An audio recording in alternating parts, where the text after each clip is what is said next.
Amongst severe thunderstorms, dangerous turbulence, and frequent lightning, disorientated pilots struggle to control a Boeing 737 as it drops towards the ground. When Adam Air 574 vanishes from radar screens, a controversial investigation begins. It would reveal how a corrupt and dangerous airline led to one of the worst crashes in Indonesia's history.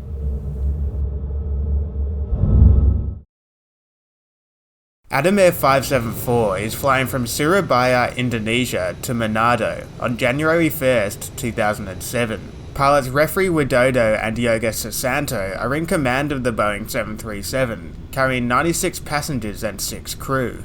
Adam Air is the fastest growing airline in the country. In less than 4 years, it has built up a fleet of 25 Boeing 737s. It is a low-cost airline with a fresh new image, presenting bright colours from its liveries to its uniforms. The aircraft is an 18-year-old Boeing 737-400. It has had several previous operators and is currently being leased to Adam Air from an aircraft holding company. Flight 574's plan will take it via en route waypoint Diola, before making a slight left turn to set course for Manado. The primary means of navigating are the aircraft's 2 inertial reference systems. Each IRS consists of 3 gyroscopes which accurately measure a number of aircraft parameters, including heading, acceleration, and attitude. This allows the system to provide fairly accurate position data for en route navigation. It simply needs to be calibrated at a known point, usually at the aircraft's departure gate. This aircraft has been experiencing some faults with its IRSs over previous weeks, and with Adam Air's maintenance unable to find a root cause, it won't be long before the faulty IRS begins to cause problems once more. With Indonesia's long dry season coming to an end, and the wet season beginning, a number of thunderstorms have developed on and around Flight 574's route. These cumulonimbus clouds are associated with severe turbulence, lightning, hail, and icing. The pilots will need to work to avoid the worst areas of activity. However, before we join the crew, there is already a problem. The aircraft should be tracking direct to waypoint Diola, as instructed by air traffic control, but they seem to be slowly drifting off track. An off-frequency remark is recorded from air traffic control. Where is Adam direct to? My god, he's flying north! Meanwhile, in the cockpit, the crew have noticed a discrepancy between their 2 inertial reference systems. Something is wrong with one of these IRS.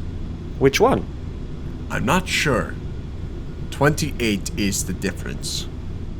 The pilots have noted that one of the 2 IRSs is malfunctioning. Their calculated position is differing by 28 miles, but they are unable to work out which one is faulty. These wind readings are way off. I don't get it. They should both be direct to DIOLA. We're navigating off of yours, right? Yes. So you're tracking there, but I'm not?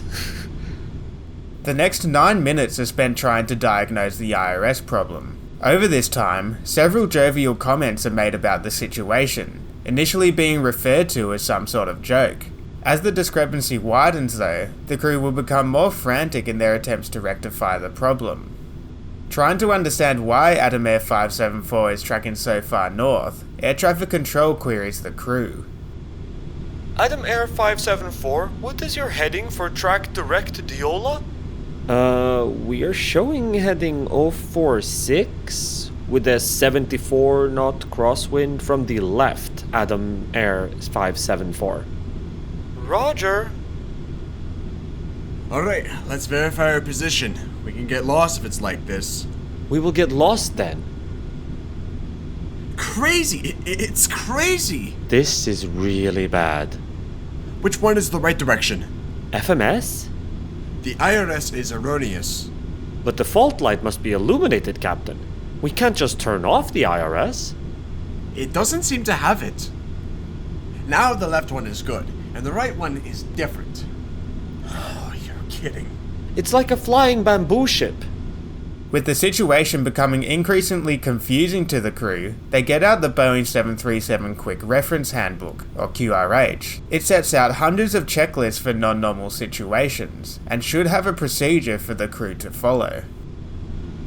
Have a look at the QRH. If the number 2 IRS is switched off, see what happens. IRS?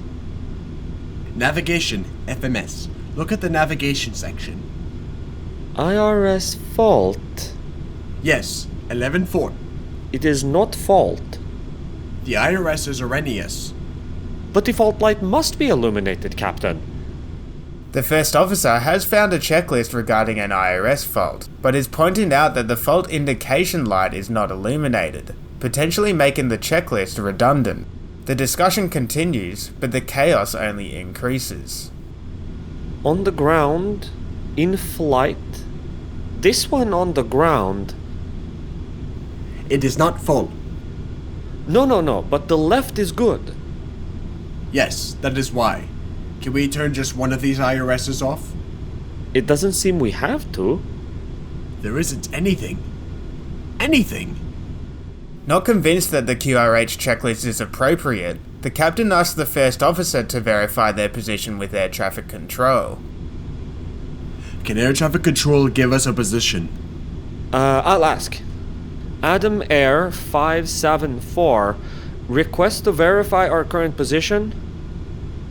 Adam 574, position is 125 miles, Mike Kilo Sierra, crossing radial 307, Mike Kilo Sierra.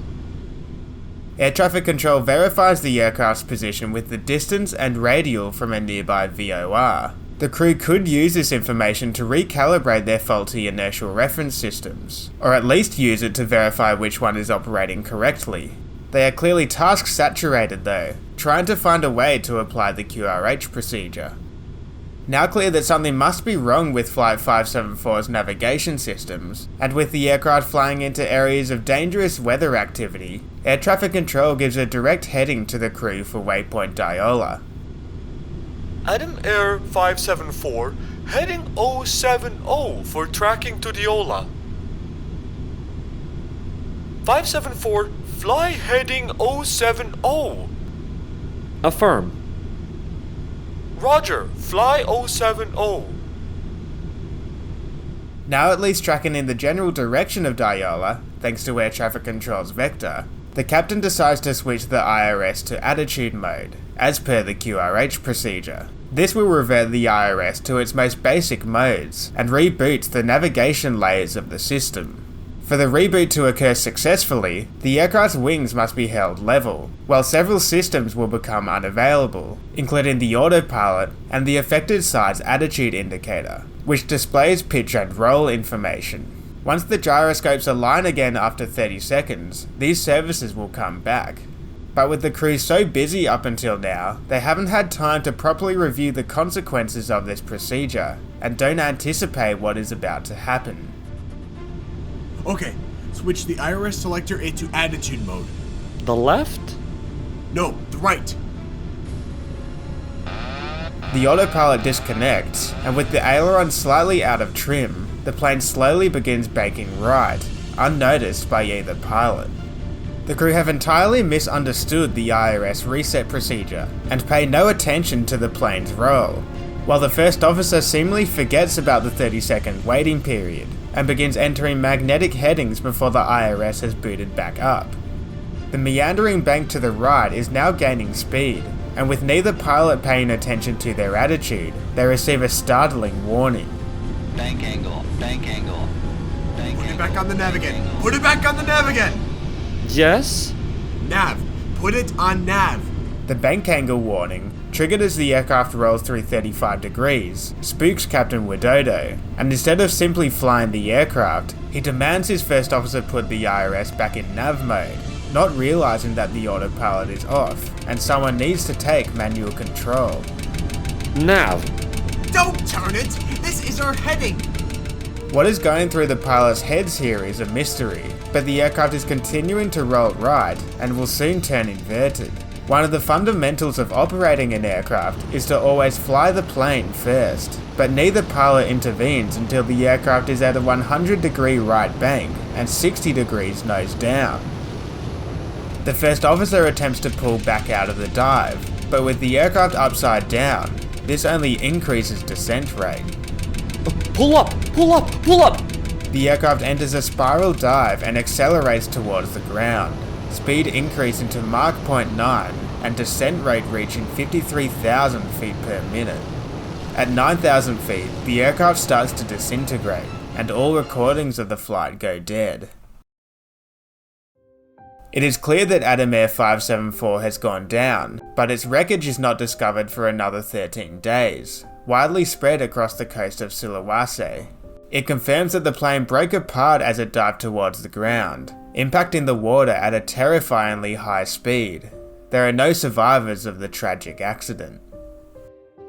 The cause of this accident appears to rest firmly on the shoulders of the pilots. They mismanaged what should have been a fairly simple navigation fault. As they failed to deal with the issue, they became increasingly fixated but also confused by it, incorrectly applying the IRS fault procedure. When the autopilot was turned off, a warning tone was generated, but it seems neither pilot monitored the plane's flight profile, which slowly and imperceptibly began a roll to the right, causing the pilots to become spatially disorientated when they looked up, likely leading to a high level of startle factor. The first officer attempted a recovery, but it was too late, as the aircraft was already inverted. If he rolled wings level first, he could have pulled the plane out of the dive. Instead, he pulled back straight away and inadvertently increased the descent rate towards the ground. Indonesia's National Transport Safety Committee pointed towards the pilot's failures in their accident report, but also delved into how these failures were possible. It discovered that behind Adam Air's fresh new image was a corrupt airline with an inexcusable safety culture.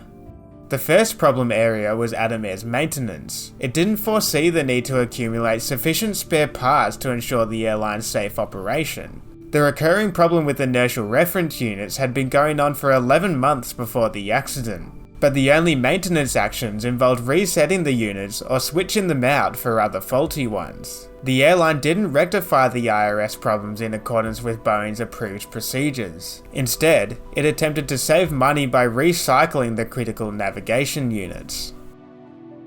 Upset recovery training is an important part of pilot training at airlines. It involves teaching pilots to recover aircraft from unusual attitude situations, such as the one presented to the pilots of Flight 574. However, neither pilot, or any pilot at Adam Air, had been provided this training, and were therefore not deemed proficient in upset recovery.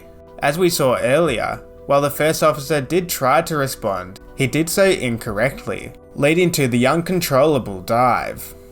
Some basic aircraft knowledge was also lacking by the pilots, as they became confused by the IRS problem, and which procedure could rectify it. But this can also be put down to failures by Adam Air. Its syllabus did not cover complete or partial IRS failures, and its QRH had not been updated since the planes were delivered in 2005. In fact, Adam Air's operations manual, supplied to all pilots, was simply downloaded from myboeingfleet.com, where it was clearly marked not for operational use.